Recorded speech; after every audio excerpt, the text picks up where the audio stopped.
Hello, my name is Fahris Mansour and I'm a student here at Esher College, and I was given the task, like everyone else here, to define possible, which is pretty difficult. I was given the task of using a video to show you what is possible, and when I sat down at my computer thinking how could I do this, I was pretty perplexed. I didn't know what to do.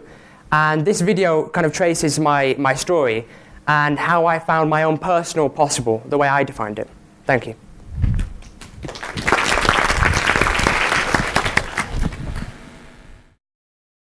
When being asked to define what's possible, it's not easy. There's so many different ways of doing it, it's hard to explain, but I think I've found a way.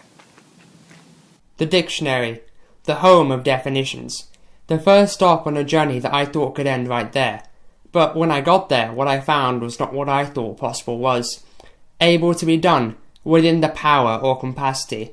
It all sounded too uninspiring, too limiting, and too ambiguous. I realised my journey would have to continue. I looked at science and maths, but found them too boring and confusing. Well, maybe I had been a bit too impatient. Then, I remembered a Simpsons clip from my childhood, and through that found my answer. Time. Time could help me to define what was possible. We live our whole lives with time, a vital tool by our side. But how could we use it?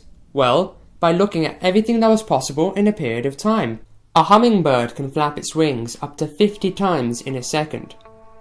A heart can pump all the blood in your body around your body in only 1 minute. A plane takes 1 hour to fly to Paris. As you know, it only takes 1 day for the Earth to spin on its axis. It takes a week for fertilization to take place. Although it doesn't apply to all plants, it can take a month for one to germinate. And although it may not seem like it in the UK, but there are 4 seasons in a year. A decade for some well-needed political change. I know the human being and fish can coexist peacefully.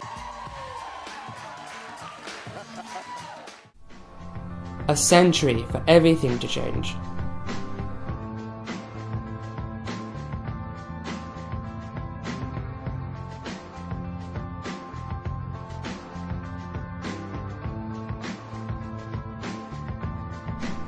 And 1,000 years for nothing at all to change.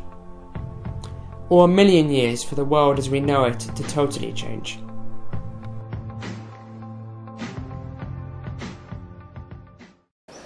So there we are. With time, I've managed to show you everything that's really possible, at least within your lives or within the future. Even a haircut in a matter of 2 minutes. But time can also restrict us. You see, time can show us what is not possible in our lifetimes, what we can't do. And that's a problem. Time can make us feel anxious, put us under pressure or stress, making answering that exam question or making it into work seem impossible. But is it really time's fault? Here we find that time is not the issue, we are. And here I found a secondary part to my definition, that time not only defines what is possible, but we do ourselves.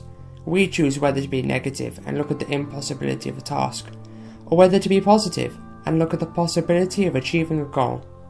Time is, as it always has been, a useful tool for this definition, but it is nothing more than a tool that can help us to define something. We use it, and so we can decide what is possible. It isn't fixed, it just depends on person to person. Well, my time is up. I hope I provoked you into thinking about time, and how it can be used to judge your possible, whatever you want it to be. Otherwise, you may be a bit like the character in the cartoon that inspired me to make this video. Thank you.